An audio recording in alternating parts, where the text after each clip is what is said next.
con potencia de señales y prodigios, en el poder de la palabra y del Espíritu de Dios, de manera que desde Guatemala hasta los confines de la tierra, todo sea lleno de la gloria de Dios.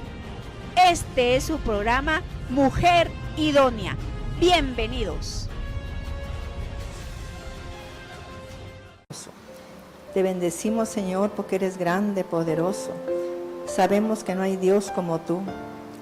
Te pido, Padre, que nos llene de tu presencia, que deseemos tu presencia, Señor, para no cometer errores. Estamos en tiempos difíciles, Padre, y necesitamos más que nunca estar conectados a ti, escuchando qué es lo que nos espera, Señor, porque sé que a los hijos de Dios nos esperan cosas muy buenas, Padre. Yo te bendigo, Padre, y te doy gracias, pero que esta iglesia, este ministerio, Señor, se vuelva un ministerio de una iglesia que anhele estar en tu presencia, anhele estar junto a ti, Señor, escuchando y viendo tu rostro, Padre. Te lo pedimos, Señor, que no te demos la espalda en esos momentos que son tan difíciles para la humanidad, Señor, sino que te demos, Señor, la cara, viendo a cara, como dices tú, Señor. Por eso te doy gracias, y que los hermanos entiendan ese mensaje, que hay obstáculos para que reciban su sanidad, su bendición, todo lo que es bueno. Hay obstáculos, Señor, y si no los quitamos, no vamos a sanar, no vamos a ser bendecidas ni prosperadas, Señor. Te damos gracias, Espíritu Santo. Amén. Mis hermanos, estamos viendo obstáculos que nos impiden la sanidad. Imagínense la bendición, la prosperidad. Y son obstáculos bien claros. Entre ellos tenemos, por ejemplo, el primero, que es la ignorancia. Porque como no leemos la Biblia, no ignoramos totalmente lo que dice la palabra. No tenemos idea de lo que dice la palabra. También la incredulidad. Hay que pedirle a Dios que nos quite esa incredulidad, que nos ayude en la incredulidad, como dijeron los discípulos. Y también el tercero es que no confesamos pecados, no se los decimos a Dios. Le tenemos que hablar claro a nuestro Padre, porque Él no se va a asustar si Él ya lo sabe. Pero lo que sí va a hacer es perdonarnos, limpiarnos de toda maldad. Entonces necesitamos eso. Y luego, mis hermanos, pues tenemos que entender que a veces tenemos que pedir perdón y dar perdón, porque ese sería el cuarto paso, que muchas veces no queremos perdonar ni nos perdonan, pero tenemos que entender cómo qué se mueve aquí en ese proceso. Y la Biblia dice que si yo no perdono, Dios no me perdona a mí, y ahí está el problema más serio. Vamos a leer por un momento Mateo 18, del 21 en adelante. Mateo 18. Mateo 18, 21. Entonces se le acercó Pedro y le dijo: Señor, ¿cuántas veces perdonaré a mi hermano que peque contra mí? ¿Hasta 7? Jesús le dijo: no te digo hasta 7, sino aún hasta 70 veces 7. O sea, empieza por el 21. Por lo cual, el reino de los cielos es semejante a un rey que quiso hacer cuentas con sus siervos.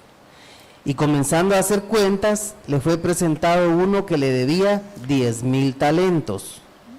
A este, como no le pudo pagar, ordenó su señor venderle y a su mujer e hijos y todo lo que tenía, para que se le pagase la deuda. Entonces, aquel siervo postrado... Estamos entendiendo, mis hermanos, que estamos comprometiendo a nuestros hijos, porque no perdonamos ni pedimos perdón. Tenemos que tener cuidado con eso, porque estamos comprometiendo, resulta un hijo que está como vendido al pecado, a la droga, al alcoholismo, a la pereza, a no hacer nada. ¿Y quién tiene la culpa? Nosotros, porque no perdonamos. Entonces ellos caen como en un sometimiento de ser esclavos de los vicios, esclavos de la maldad, y no pueden salir de ahí donde están. Pero ¿quién tiene la culpa? Nosotros, porque no perdonamos. A cualquier persona tenemos que perdonarla 70 veces 7 que peque contra nosotros. Pero yo siento que este tema no le da importancia a la gente, Y aunque usted no lo crea, estamos en los últimos tiempos. Estamos en tiempos finales. Y si usted mañana se le ocurre a Dios que nos muramos, fíjese, todo lo que dejamos nosotros aquí sin hacer. Y por eso es importante estas enseñanzas, porque son obstáculos para que usted pueda dirigirse a Dios y que Él lo escuche. O sea que si nosotros no tenemos obstáculos, voy a entrar a pedirle a Dios algo y Él me va a contestar, porque yo creo en Dios. Y sé que el dolor en las personas es una maldición, porque Dios lo dijo. No había maldición en el huerto de Dios, pero cuando ellos pecaron, miren, por el pecado entró el dolor. Con dolor parirás tus hijos, ¿verdad? Y la gente se volvió como esclava porque tenía que trabajar duro para sobrevivir.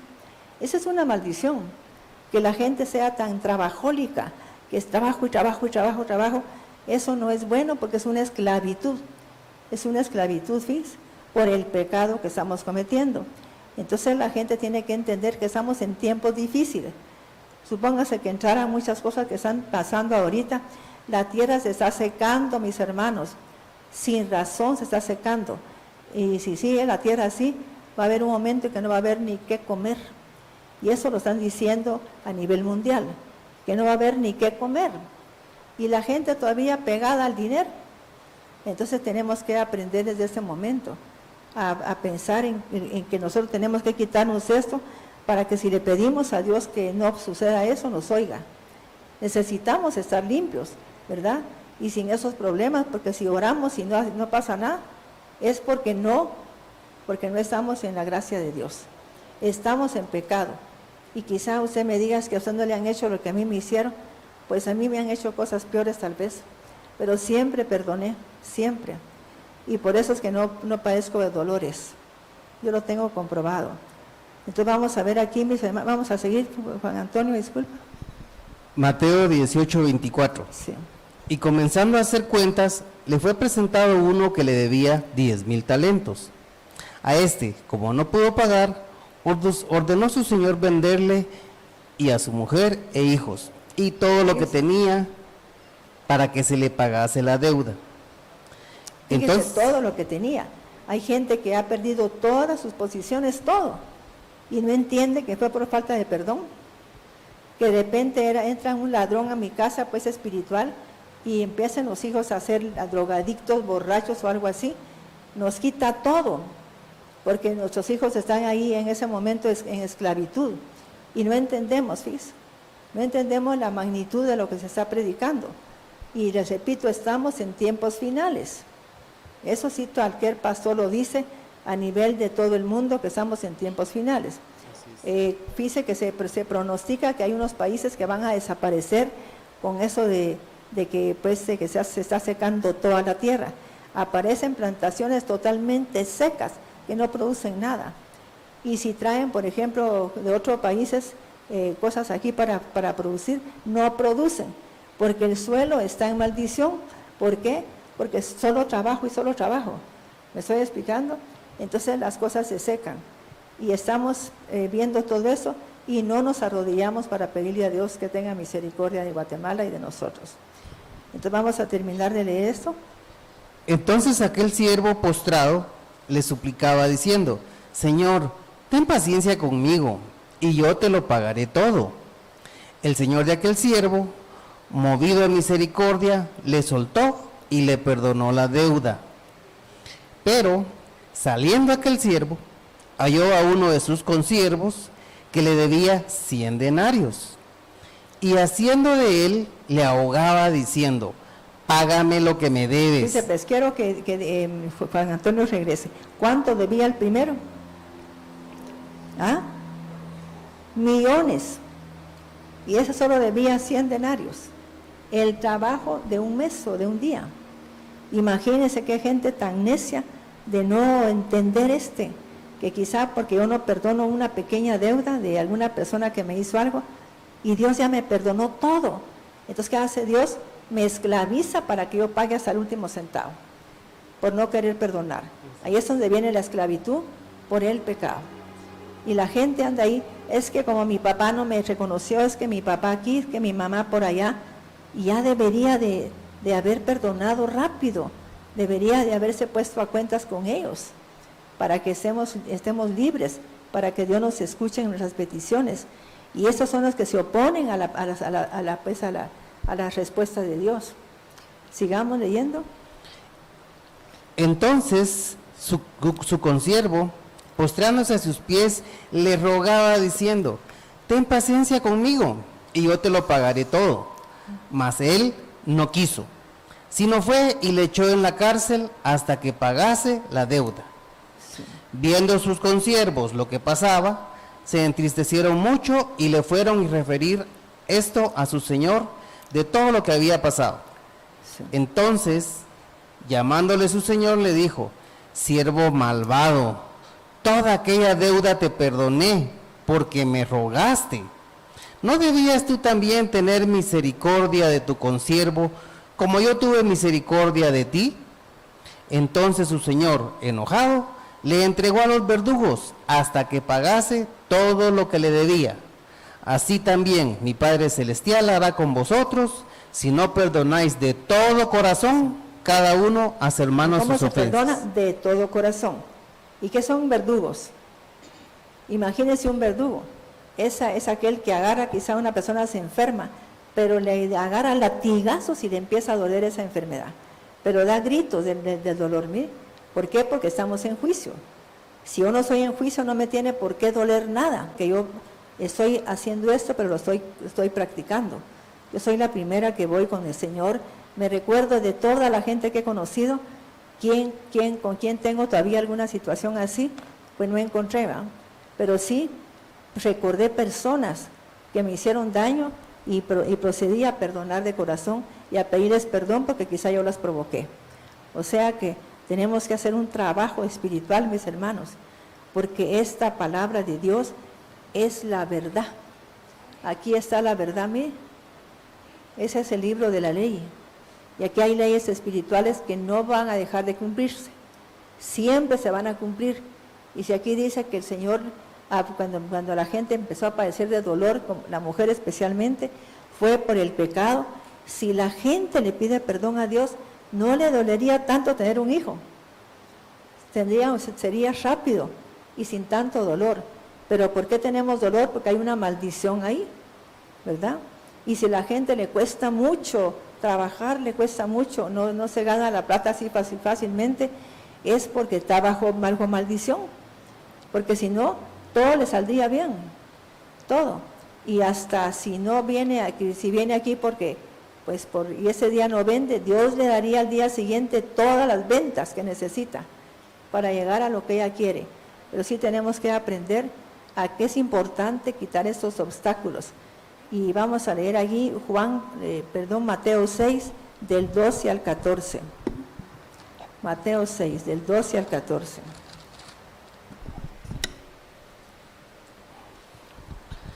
Mateo 6, del 12 al 14.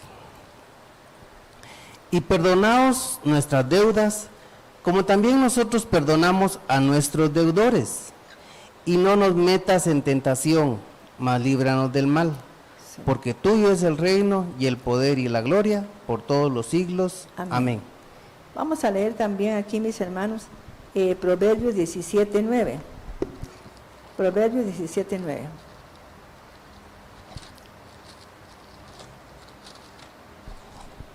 Proverbios 17:9. Sí. El que encubre una transgresión busca la amistad, pero el que sigue mencionando el asunto aleja de sí al amigo íntimo. Así es. O sea, mis hermanos, que por favor procure perdonar, soltarse. Yo le voy a decir cómo funciona la falta de perdón. Supóngase que yo le hice daño a una persona, y entonces no la quiero, o me hizo daño y no la quiero perdonar. Si no la perdono, estoy atada a ella. Y si ella dice, ojalá que esa señora le pase algo, me va a pasar, porque tengo una atadura y estoy en esclavitud con ella. ¿Estamos entendiendo? O sea que ella en ese momento está sobre mí. Fíjese, por una deuda. No sé si me explico, como es una deuda espiritual, entonces sea quien sea que uno perdone, ella está sobre mí y yo soy esclava de ella. y puede decidir cualquier cosa de mi persona y se cumple, porque estoy en esclavitud. Es bien importante entender eso. Tenemos que perdonar a toda la gente, no importa lo que nos hayan hecho. Y repito, porque estamos en tiempos difíciles. Sinceramente, así es. Entonces, vamos a leer Colosenses 3:13. Doctora, ¿le puedo leer aquí en Reina Valera? Sí. Proverbios 17:9. Sí. El que cubre la falta busca amistad, mas el que la divulga aparta al amigo. Sí. Amén. Vamos a seguir. Lucas 6:37. Lucas 6:37. Perdón, pastora, no había dicho Colosenses 3:9. Colosenses 3:13. Colosenses 3:13. Soportaos unos a otros y perdonaos unos a otros si alguno tuviere queja contra otro. De la manera que Cristo nos perdonó, así también hacedlo vosotros. Amén. Lucas 6:37. Lucas 6:37. No juzguen y no serán juzgados. No culpen y no serán culpados. Liberten y serán libertados. Sí. Den y se les dará medida buena, remecida y rebosante. Les será vaciada en su manto, porque con la medida que midan, se les medirá. Amén. Mis hermanos, ahora vamos a ver otra cosa que tenemos que eliminar. Es la raíz de amargura. Tenemos que arrancar de nuestro cuerpo la amargura. Porque cuando la gente está amargada, mis hermanos, empieza a sentir resentimiento, rencor, odio. Mire todo lo que viene como un proceso. Y es la que cae después en una gran depresión. O sea que la depresión es ¿por qué? ¿Por qué la gente se deprime?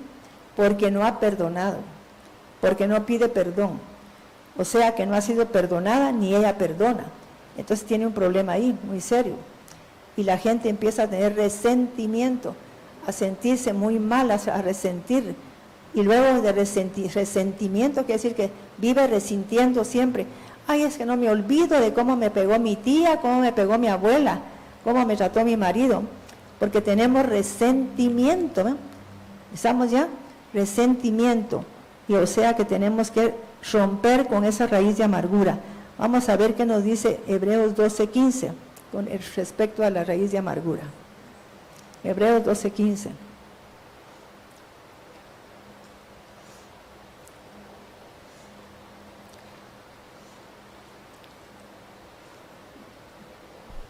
Hebreos 12:15. Miren bien, no sea que alguno de entre ustedes sea hallado falta de favor, gracia, misericordia de Dios. Fíjese, pues quiero que oiga todo lo que nos quita Dios cuando andamos en amargura.